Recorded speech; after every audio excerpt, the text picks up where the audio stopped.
Chers amis, accueillons à présent le président des Républicains. Une immense ovation pour Laurent Wauquiez.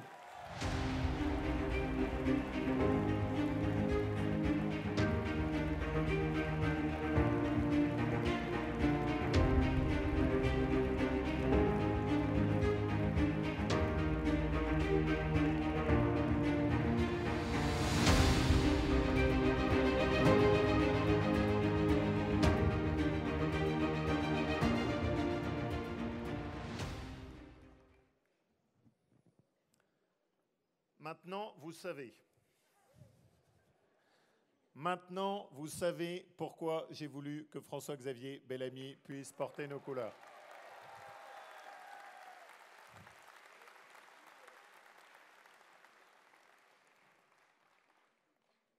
Ici, mes amis, ici, c'est la maison. Ici, c'est la maison. Ici, c'est la maison des Républicains. Ici, dans les Alpes-Maritimes, c'est la maison de notre famille politique. Il n'y a pas d'autre département où les racines des Républicains sont plus profondes. Il n'y a pas d'autres départements dans lesquels nous avons autant de militants. Il n'y a pas d'autres départements dans lesquels nous avons autant d'élus. Il n'y a pas d'autre département qui nous ait soutenus de cette façon aussi indéfectible tout le temps. Ne l'oublions pas, et c'est moi qui le dis, ici, c'est la maison.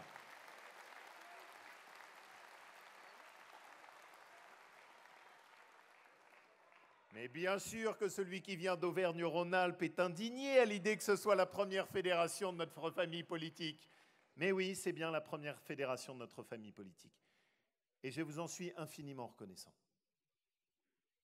Parce que ici, même dans les moments les plus difficiles, j'ai toujours trouvé un point d'appui. Ici, je n'oublie pas, quand je me suis lancé dans cette campagne pour refonder notre famille, que vous m'avez accueilli avec chaleur, avec espoir et avec enthousiasme. Et que vous m'avez dit à ce moment-là, je m'en souviens encore, dans cette belle salle où vous étiez vous aussi tous présents, on va reconstruire. Et on sera à vos côtés. Et on va le faire et on n'aura de cesse que d'être allé jusqu'au bout de nos idées. Quand je suis rentré dans cette salle et que je vous ai vus aussi nombreux, vous n'imaginez pas ce que ça représente pour moi, ce que ça représente pour chacun d'entre nous comme soutien de votre part. Parce que c'est une façon très simple, mais si forte de nous dire « ne lâchez pas ». Eh bien, je veux bien que vous compreniez que je ne lâcherai jamais. Et je ne lâcherai pas. Je ne lâcherai pas uniquement parce que je veux rebâtir notre famille, je ne lâcherai pas uniquement parce que je suis convaincu qu'il faut que nous puissions revenir aux responsabilités en ayant tiré les leçons des erreurs que nous avons pu commettre par le passé. Je ne lâcherai pas uniquement pour cela. Je ne lâcherai pas parce que je suis convaincu que nous avons une mission, que nous avons une responsabilité à l'égard de notre pays, que nous avons un chemin que nous devons tracer et au bout duquel nous ne sommes pas encore allés. Et quand je rentre dans cette salle, aux côtés de François-Xavier, aux côtés d'Éric, aux côtés de Michel, aux côtés de Jean, que je retrouve tous les amis qui sont ici, il y a une chose qui me marque. Ne vous y trompez pas, il n'y a aucune autre famille politique qui, dans cette campagne des Européennes, est capable de faire ce que nous faisons ce soir. Depuis que nous sommes entrés en campagne, il y a une seule liste qui a bousculé les pronostics. Il y a une seule liste qui, semaine après semaine, jour après jour, est montée petit à petit, a imposé petit à petit sa dynamique. Il y a une seule liste qui a une dynamique dans cette campagne des Européennes, c'est la liste des Républicains, c'est la liste de l'Union, de la droite et du centre. Vous pouvez en être fiers parce que c'est le résultat de votre travail.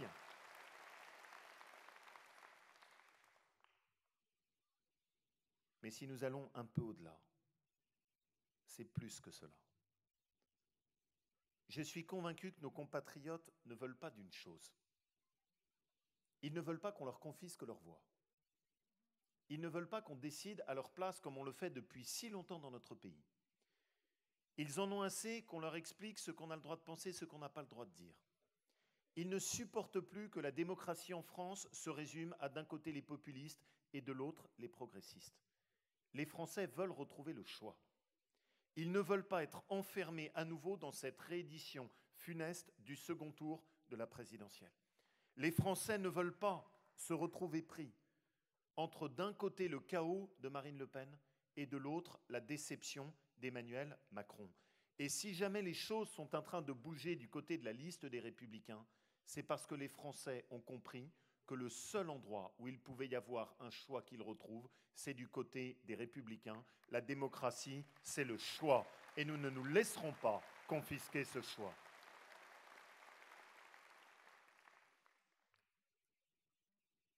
Parce que des deux côtés, ce sont deux impasses. Et la réalité, d'ailleurs, c'est qu'ils se soutiennent l'un et l'autre, chacun d'une part et de l'autre du précipice au-dessus duquel ils font danser notre démocratie. Vous avez d'un côté Marine Le Pen.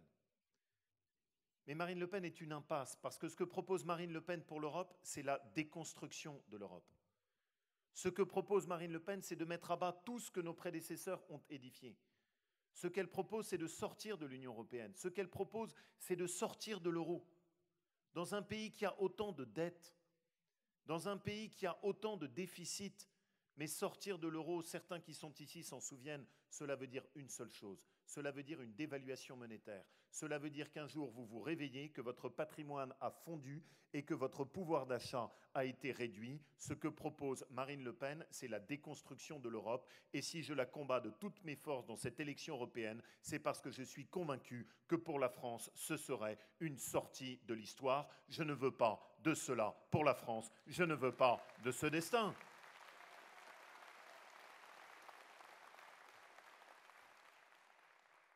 Et comment ne pas le comprendre quand il suffit aujourd'hui de regarder de l'autre côté de la Manche pour voir la catastrophe et le chaos qu'installe le Brexit. Ce que propose Marine Le Pen, c'est une impasse. Mais ce que propose Emmanuel Macron de l'autre côté, c'est tout autant une impasse. Parce que, comme François-Xavier l'a très bien dit, de l'autre côté, Emmanuel Macron n'a pas compris que nous croyons dans l'Europe. Mais nous voulons remettre l'Europe dans le bon chemin. Nous croyons dans l'Europe, mais nous sommes convaincus que l'Europe petit à petit s'est écartée de ce qu'était sa mission initiale. Quelle est l'Europe d'Emmanuel Macron? Mais c'est toujours plus de l'Europe qui ne marche pas. Emmanuel Macron propose d'étendre encore l'élargissement, comme s'il n'y avait pas suffisamment de pays différents qui sont autour de la table et comme si cela n'avait pas abouti à affaiblir durablement la construction européenne. Dans chacun de ses discours, Emmanuel Macron propose toujours plus de bureaucratie bruxelloise. Quand vous faites l'addition, il a proposé jusqu'à 15 agences supplémentaires et la création de 4 impôts supplémentaires à Bruxelles. C'est toute l'Europe dont nous ne voulons pas. Il n'a pas compris qu'il fallait quoi? Qu'il fallait refonder l'Europe. Et le plus grave dans tout cela, c'est qu'il isole petit à petit la France. Soyons honnêtes. Quand il a été élu, il y a eu un élan d'intérêt des autres pays européens. Et d'ailleurs, nous tous, nous nous sommes dit, et s'il faisait le travail? Et puis, nos partenaires européens l'ont vu faire. Et ils ont compris assez rapidement quelque chose. Et je me souviens d'une conversation que j'ai eue à l'époque avec Angela Merkel, qui me disait, nous, on n'écoute pas les discours des présidents de la République, on regarde leur premier budget. Eh bien, ce que nos partenaires européens ont compris, c'est quoi? Ce qu'ils ont compris, c'est que le président parlait. Ils espéraient un président qui réformerait, et ils ont compris que le président parlait et qu'il se contentait de parler. Et l'enthousiasme a laissé place à la déception. Et nous nous sommes aliénés nos partenaires italiens auxquels nous avons fait la leçon, et nous nous sommes aliénés les partenaires d'Europe centrale auxquels nous avons fait la leçon en leur expliquant qu'ils avaient tort de vouloir arrêter les vagues d'immigration. Et nous nous sommes aliénés nos partenaires scandinaves auxquels nous avons fait la leçon, et ils nous ont répondu « Mais qui êtes-vous, vous qui êtes le dernier de la classe et qui avez le pire déficit budgétaire de toute la zone euro, et vous voulez donner des leçons aux autres, mais commencez par faire des économies sur la dépense publique, vous qui avez été incapable en 2 ans de diminuer votre dette, seul pays au sein de la zone euro à ne pas avoir été capable de réduire sa dette. Ne vous y trompez pas, quand un pays ne fait pas d'économie sur sa dépense publique, à l'arrivée, d'une manière ou d'une autre, il le prend dans votre poche. Les cadeaux d'aujourd'hui seront les impôts de demain.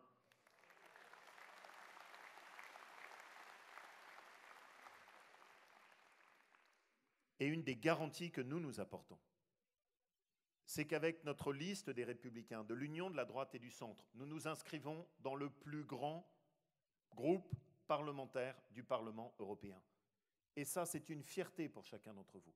Nous sommes à l'intérieur de la grande tradition du Parti populaire européen, la grande tradition du gaullisme et de la démocratie chrétienne. C'est notre famille politique qui a édifié l'Europe. Quand les Français votent pour notre liste, ils votent pour une voix forte de la France à l'échelle de Bruxelles. Quand ils votent pour En Marche, ils votent pour une proposition dans laquelle le président de la République propose d'isoler les députés français dans un tout petit groupe qui sera un des tout plus petits groupes à l'échelle du Parlement européen. Eh bien moi, quand on est la France, je veux que l'on soit en première division. Je ne veux pas que l'on condamne la voix de la France au silence.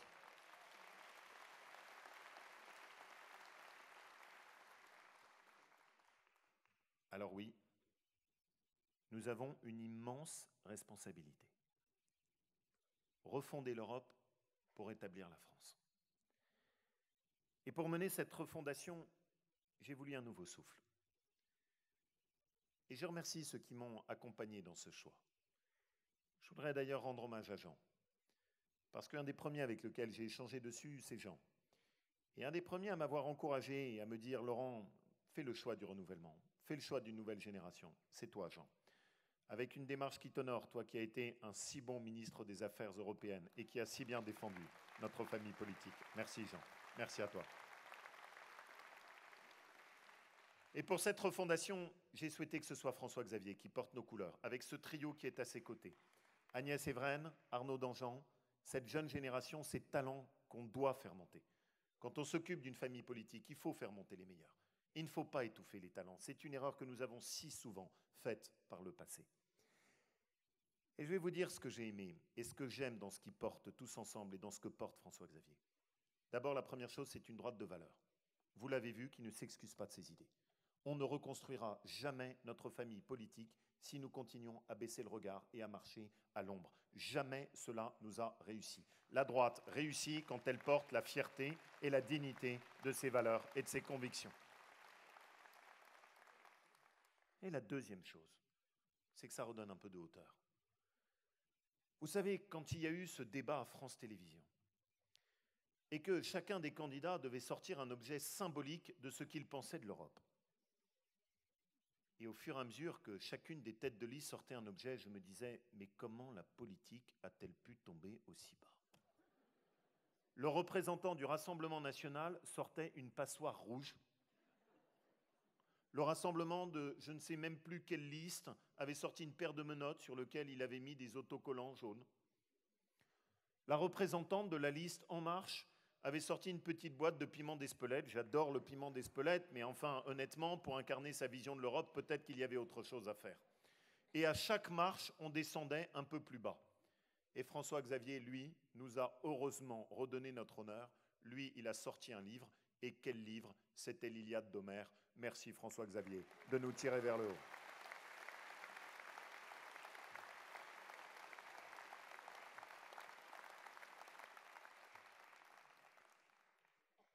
Et ce dont j'ai toujours été convaincu, c'est qu'on peut affirmer ses convictions tout en rassemblant. On peut affirmer ses convictions tout en rayonnant. Certains croient qu'il faut qu'on renonce à ce que nous sommes pour pouvoir tendre la main. Certains croient que quand on défend ses idées et ses valeurs, on se rétrécit. Eh bien, moi, je crois tout l'inverse. Je crois que quand on défend ses idées, quand on les explique au grand jour, c'est à ce moment-là que l'on peut rassembler. Regardez l'image aujourd'hui de notre famille politique. Ils sont tous là. Tout le monde est présent. Le premier auquel je veux rendre hommage, c'est Éric. Vous le savez, dans une démarche de reconstruction, c'est très difficile. C'est une démarche qui est ardue. Et j'ai besoin de compter sur des personnes qui sont là quand les sondages sont hauts, comme sur des personnes qui sont là quand les sondages sont bas. Éric, il est toujours avec moi. Je n'ai jamais besoin de me retourner. Je sais que je peux compter sur sa confiance, son engagement et sa détermination. Merci à toi, Éric. Merci. Il y a Michel ici. Quand nous avons enclenché ce chemin ensemble, Michel, nous avons longuement parlé tous les deux. Et j'apprécie chez toi cette droiture et cette loyauté indéfectible qui vient puiser dans l'histoire de ta famille personnelle. Merci Michel. Depuis que nous avons cheminé ensemble, tu as toujours été là. Et je suis très reconnaissant aussi de ta présence encore une fois ici. Il y a tous ceux qui sont venus. Charles-Ange, qui veille sur votre département. Il y a nos parlementaires, j'espère n'oublier personne. Henri, Bernard, Colette, Laurence, Jean-Pierre, Éric, Dominique, applaudissez-les tous parce qu'ils le méritent. Il y a nos maires, Sébastien, Christian, Louis, David, Jérôme, Lionel, Jean-Claude, tous ceux qui sont ici et qui incarnent également notre fierté. Et j'aime quand notre famille politique est rassemblée comme elle l'est ainsi. Et j'aime quand on avance soudé comme on l'est ainsi. Pourquoi ? Parce que dans cette campagne, nous sommes les seuls à parler d'Europe. Les autres parlent de Bruxelles. Les autres parlent de l'Union européenne. Les autres parlent d'une construction administrative. Certains parlent de souverainisme, d'autres parlent de fédéralisme. Mais qui parle de l'Europe ? Nous sommes les seuls à parler de l'Europe. Parce que l'Europe, c'est autre chose. L'Europe, c'est une âme. L'Europe, c'est un projet de civilisation. Quand les pères fondateurs, au lendemain de la Seconde Guerre mondiale, quand toute l'Europe a été détruite par la barbarie nazie, décident d'enclencher ce projet qui était fou à l'époque, de construire l'union des nations là où il n'y avait eu que de la haine et des morts. Que font-ils ? Sur ce drapeau, ils choisissent de mettre les étoiles de la couronne de la Vierge. Ils mettent les étoiles de la couronne de la Vierge. Et l'on doute un seul instant que ce soit un projet de civilisation. Et qu'ont-ils à ce moment comme question, François-Xavier ? C'est celle que tu as si bien résumée. Est-ce que ce que nous sommes a encore un avenir ? Ce qu'ils font à ce moment-là, c'est qu'ils veulent montrer que la reconstruction de l'Europe n'aboutira pas à la disparition de la voie de l'Europe. Ce qu'ils veulent montrer à ce moment-là, c'est que nous ne dépendrons pas des Américains et que l'Europe va reconstruire petit à petit son indépendance et son autonomie. C'est ce chemin qu'ils construisent à ce moment-là. Et nous, pourquoi êtes-vous là ? Parce que vous vous posez tous la même question. Est-ce qu'on a un avenir ? Est-ce que la voie de l'Europe a un avenir ? Est-ce qu'on peut lui redonner un souffle ? Est-ce que nous sommes condamnés à assister à ce que notre continent change de nature, Christophe, silencieusement, ou est-ce que nous pouvons redonner ce souffle à la civilisation européenne ? Alors quand on vous interrogera en vous demandant quelle Europe voulez-vous ?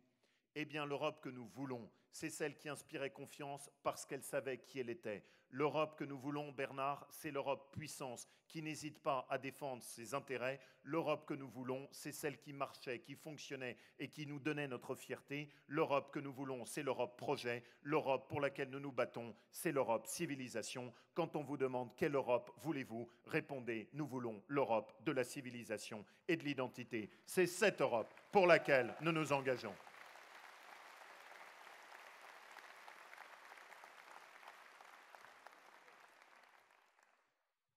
Une civilisation. Une civilisation, d'abord, ce sont des frontières. Quand Romulus et Rémus fondent Rome, ils tracent un sillon pour marquer clairement que ce sont eux qui décideront ceux qui rentreront à l'intérieur de la cité romaine. L'Europe, c'est des frontières. Des frontières, ça veut dire qu'il y a des limites et que l'Europe ne peut pas s'étendre à l'infini. Une de nos différences majeures avec la liste d'En Marche, c'est que le président de la République a proposé à Trieste que les pays des Balkans intègrent l'Union européenne.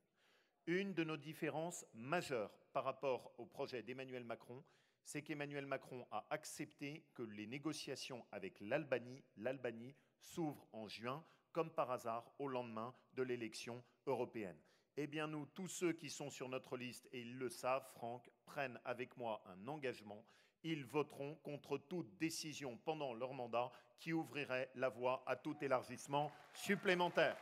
Tout élargissement supplémentaire. Et nous portons de concert avec la CDU, notre partenaire allemand, une revendication claire. On arrête une bonne fois pour toutes les négociations avec la Turquie. La Turquie, ça n'est pas dans l'Union européenne. Et on arrête ce cinéma avec lequel on vit depuis trop longtemps.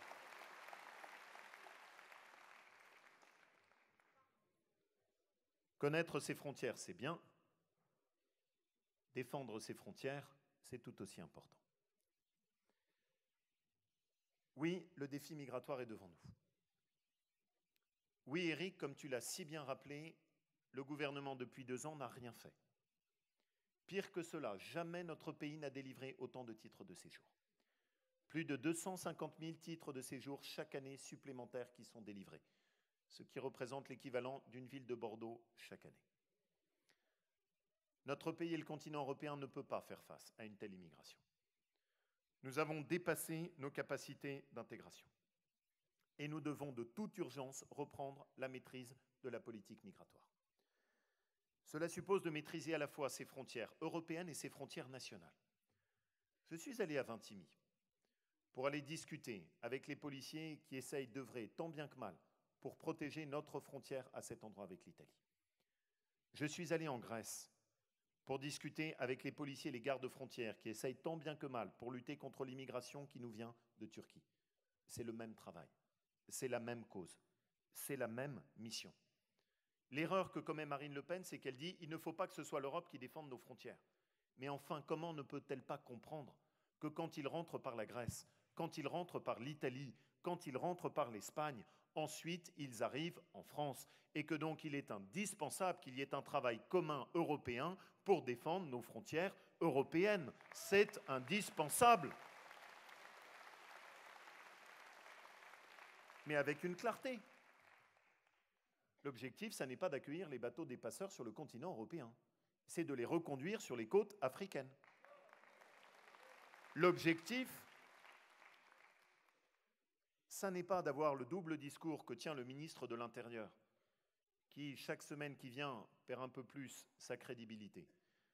Un ministre de l'Intérieur qui déclare un jour que les ONG sont complices des passeurs et qui, 5 jours plus tard, décide d'accueillir les migrants du bateau Sea Eye. Mais comment peut-on croire à ce double discours permanent? Nous, le nôtre est très clair.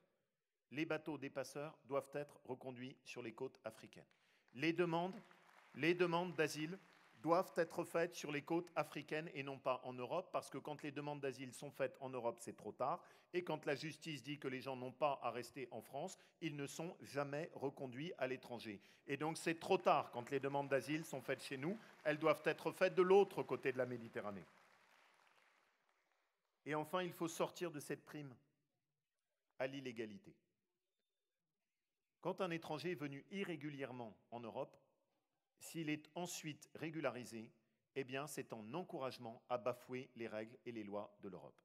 Adoptons le même principe simple et clair qui a été adopté par l'Australie. Si quelqu'un est rentré irrégulièrement sur le continent européen, il ne peut plus jamais être régularisé parce que sinon on encourage ceux qui bafouent nos propres règles et nos propres lois.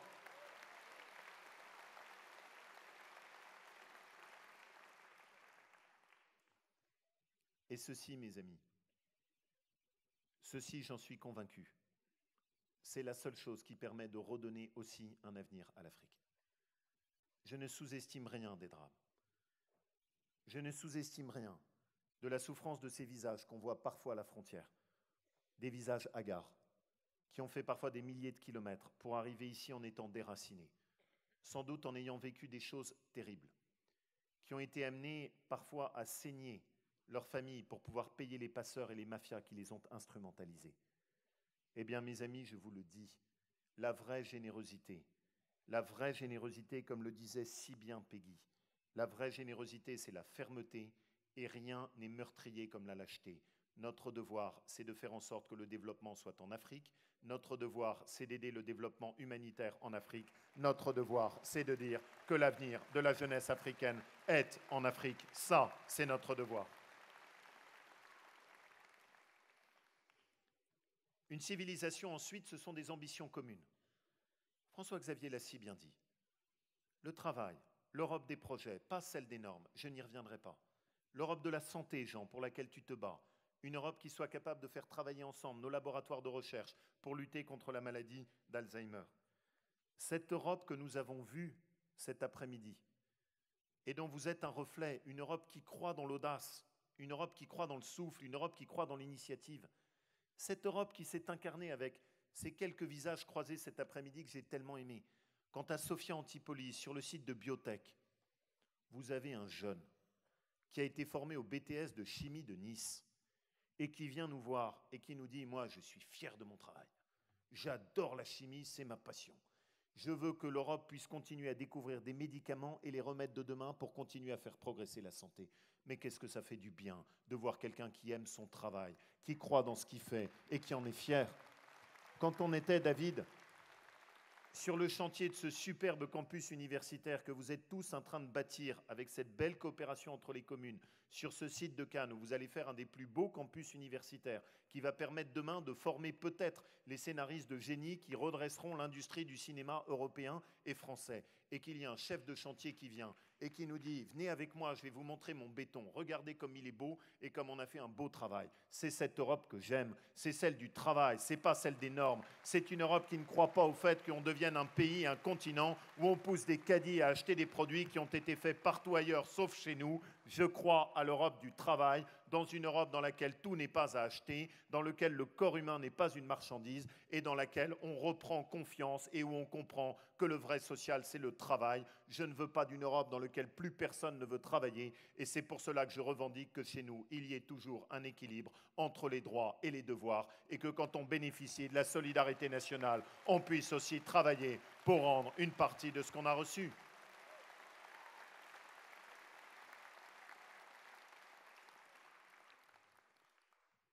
Et enfin, mes amis, je finirai par là. Une civilisation, c'est une identité, c'est une tradition, c'est une culture commune.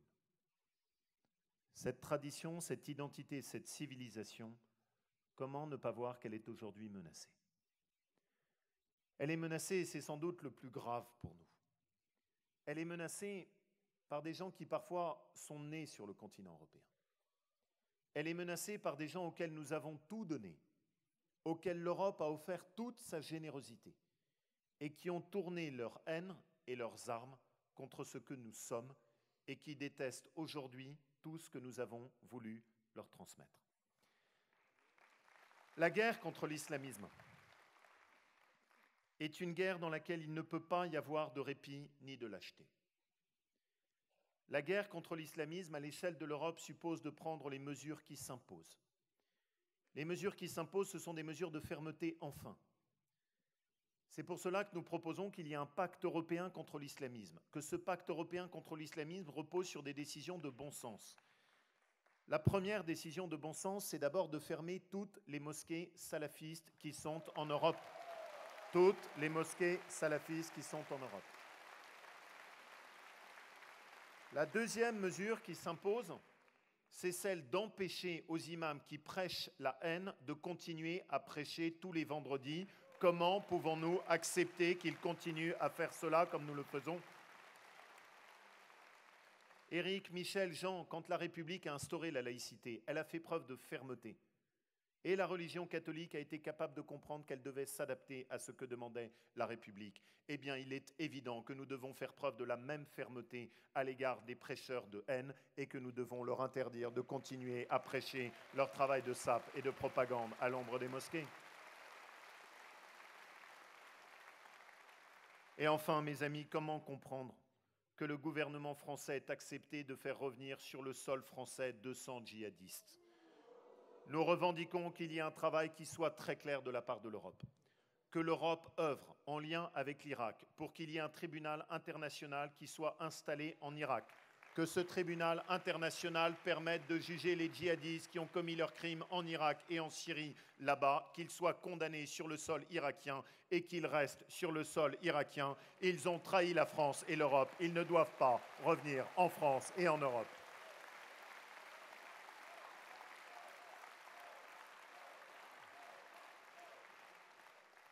Et parce que je n'aime pas les faux-semblants, je veux aussi que vous sachiez qu'aucune de ces mesures n'a été soutenue par Marine Le Pen.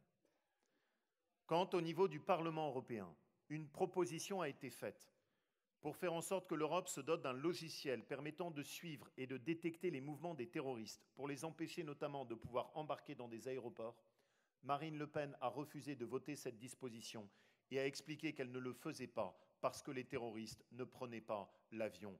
Honte à Marine Le Pen d'avoir osé dire cela après les attentats du 11 septembre. Il y a bien deux visages sur le Front National. pour Marine Le Pen, elle est tellement contre l'Europe qu'elle est contre l'Europe, y compris quand elle y sacrifie les intérêts de la France. Madame Le Pen, évidemment que les terroristes prennent l'avion. Les frères Kouachi avaient pris l'avion et les terroristes qui ont envoyé ces avions contre les tours des Twin Towers à New York, qu'avaient-ils pris? Comment peut-on être à ce point-là irresponsable et incompétent?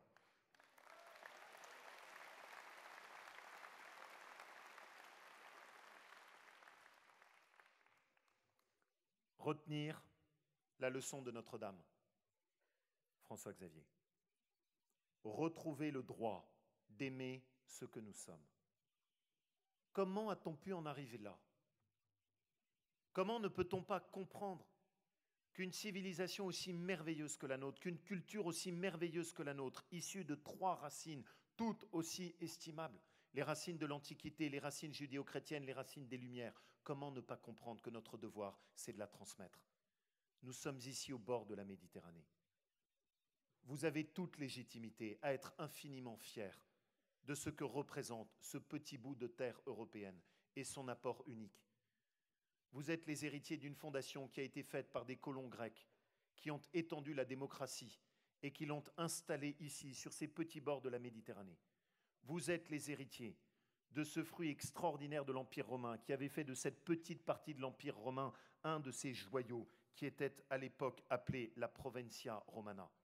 Vous êtes les héritiers de ce mouvement magnifique qui est parti ici, de Saint-Honorat, comme tu me le rappelais, de ce mouvement cistercien parti d'ici et qui a permis petit à petit de christianiser toute l'Europe et de la couvrir de ce manteau d'église et de cathédrale qui font que quand nous nous déplaçons dans un autre pays et que l'on reconnaît un clocher, que l'on reconnaît la silhouette familière d'une cathédrale, on sait alors qu'on est en Europe.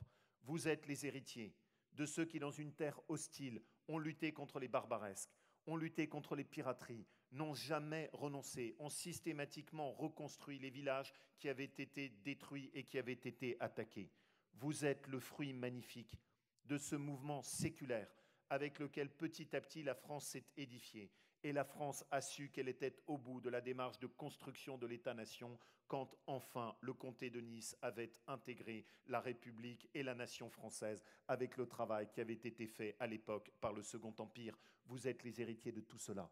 Vous êtes les héritiers de cette lumière magique qui a illuminé les peintres français et qui leur ont permis ensuite d'émerveiller le monde. Ces peintres extraordinaires, Bonnard bien sûr, Matisse, Chagall, les impressionnistes qui ont ici appris à chérir la lumière unique qui existe dans la Méditerranée, et évidemment pas seulement l'été, mais dans ces moments extraordinaires de transition entre 2 saisons, où tout d'un coup, quand on tourne le regard vers la Grande Bleue, on est ébloui par cette lumière unique au monde. Vous êtes les héritiers de tout cela. Vous êtes les héritiers aussi de cette audace extraordinaire qui est celle de cette terre, qui n'avait rien pour réussir et qui est petit à petit devenue un Eldorado. Au nom de quoi aurions-nous honte de ce que nous sommes? Au nom de quoi aurions-nous honte de notre mode de vie? Nous avons toute légitimité à être fiers, nous avons toute légitimité à demander que cette histoire, cette culture, ce mode de vie soit respecté par ceux qui viennent sur le continent européen et qui viennent en terre française.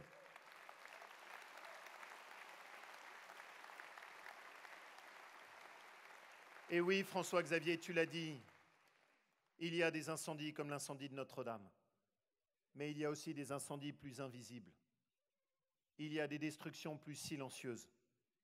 Il y a des destructions auxquelles nous ne prêtons pas garde, parce qu'elles ne font pas nécessairement la une de l'actualité. Et pour autant, elles sont tout aussi graves. Quand on accepte que dans une salle de classe, on ne puisse plus faire un voyage à Reims, parce qu'on explique que ça n'est pas compatible avec la religion de certains. Quand on accepte que dans une salle de classe, on ne puisse plus enseigner l'histoire de la Shoah, alors c'est un petit incendie. Quand un président de la République va de l'autre côté de la rive de la Méditerranée et que, insultant ainsi la mémoire de bien des familles qui y ont tout perdu, il explique qu'en Algérie, la France n'aurait commis que des crimes contre l'humanité, alors nous renonçons à une petite partie de ce que nous sommes. Quand dans un hôpital, on accepte qu'une femme ne puisse pas être soignée par un médecin homme, parce que son mari explique que ça n'est pas compatible avec sa religion. quand dans un de nos quartiers, une femme n'a pas le choix et qu'elle doit se couvrir la tête parce que certains décident à sa place ce qu'est sa liberté, ce qu'est son droit, ce qu'est sa légitimité à travailler ou non, c'est un petit incendie. À chaque fois que nous reculons sur un bout de notre identité et de ce que nous sommes, c'est un petit bout d'incendie. Pourquoi est-ce que je n'ai jamais voulu céder sur cette question en apparence anecdotique des crèches? Parce que je suis convaincu qu'à chaque fois que l'on recule, c'est un petit bout de ce que nous sommes que nous perdons. Je ne veux plus que nous reculions. Je ne veux plus que nous reculions. Alors oui, mes amis, il faut retrouver le vrai sens de l'intégration. Ce sens de l'intégration merveilleux dont plusieurs ici pourraient témoigner et qui a fait que la France, l'Europe, a été capable d'accueillir des générations qui venaient de l'étranger et qui venaient en disant ce mot merveilleux à leurs enfants. À compter de ce jour, ton pays, c'est la France, ton continent, c'est l'Europe. Nous avons commis une erreur funeste en inversant le devoir d'intégration et en croyant que la tolérance, c'était au contraire nous de changer. C'est exactement l'inverse qu'il faut faire. La vraie tolérance, la vraie générosité, c'est d'expliquer à ceux qui viennent ce qu'est notre mode de vie, c'est de leur transmettre notre culture et notre histoire et de leur dire, à compter de ce jour, c'est la vôtre et vous devez la respecter. Oui, mes amis, c'est cela notre bataille, c'est cela notre combat. Notre combat, c'est de rappeler à chacun de nos habitants, à chacun des pays européens, qu'ils sont les héritiers de cette grande histoire et de cette belle culture, et que d'être un héritier, c'est à la fois une source de fierté et qu'en même temps, ça oblige. Nous devons tout à la fois être fiers et être dignes. Notre histoire, ça n'est pas notre passé. Notre histoire, c'est notre avenir. La seule façon d'organiser l'avenir de l'Europe, c'est de la réconcilier avec son passé pour lui donner à nouveau l'audace de se projeter vers les lendemains. C'est cette Europe dont je veux. C'est ce combat que je vous demande de relever. Dans cette campagne, il y a quelque chose qui est en train de bouger. Il y a un moment électrique qui est en train de s'installer. Il y a des pronostics qui sont en train de se déjouer. Il y a ce moment que l'on connaît où tous les commentateurs tout d'un coup sont ébahis en se disant « Tiens, quelque chose se passe là où nous ne l'attendions pas. » Oui, il y a un espoir qui est en train de se lever de notre côté. Ce moment, c'est le nôtre. Et demain, ce sera une force que personne ne pourra arrêter. Il vous reste 24 jours pour tout donner. 24 jours pour amplifier cette dynamique, 24 jours pour dénouer tous les pronostics, 24 jours pour mener le seul combat qui vaille, celui qui permet de se battre tout à la fois pour refonder l'Europe et rétablir la France. Je ne connais pas de plus beau combat quand on s'engage en politique. Nous avons besoin de vous. Vive l'Europe et vive la France!